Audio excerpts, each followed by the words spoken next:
আমি শায়লা আক্তার 4 বছর ধইরা এই ফ্যাক্টরিতে আছি। গত জানুয়ারি মাসে স্যারের আমারে প্রমোশন দিয়া সুপারভাইজার বানাইছে। কেমন আছেন কোহিনুর আপা? হ্যাঁ পা, ভালো আছি। আপনি ভালো আছেন? এই তো ভালো। সেলাইটা তো আরেকটু বড় বড় করা দরকার ছিল। আচ্ছা আপা, করে দিতেছি। ঠিক আছে। স্যাররা যখন আমার সুপারভাইজার দায়িত্ব দিতে চাইলো, আমি প্রথমে মানা করলাম। আমি কেমনে পারুম? ভয়ে তো আমার হাত পা ঠান্ডা হয়ে গেছিল। আমার কথা শুনে জিএম স্যার, পিএম স্যার সবাই আমারে সাহস দিল।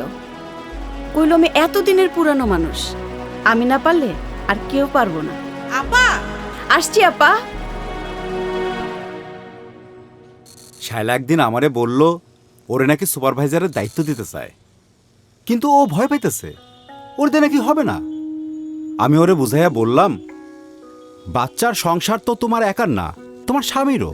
দুইজনে মিলে সামলাইলে দেখবা সব সহজ হয়ে গেছে। সাহস পাইল, পরে দায়িত্বও নিল। বর্ডারটা যখন দিবেন তখন সেলাইটা যেন ঠিকঠাক পরে সেই দিকে খেয়াল রাখতে হইব, মনে থাকবো?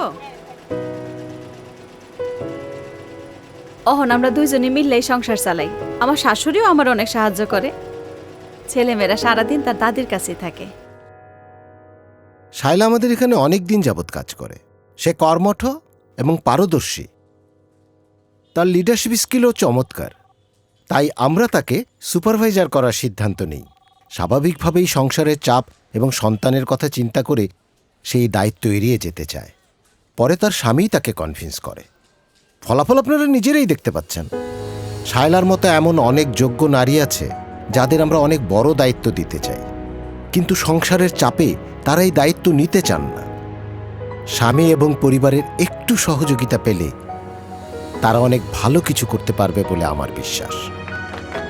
নারীরাও পারে আমাদের সাথে কাঁধে কাঁধ মিলিয়ে এগিয়ে যেতে। প্রয়োজন কেবল সহযোগিতার।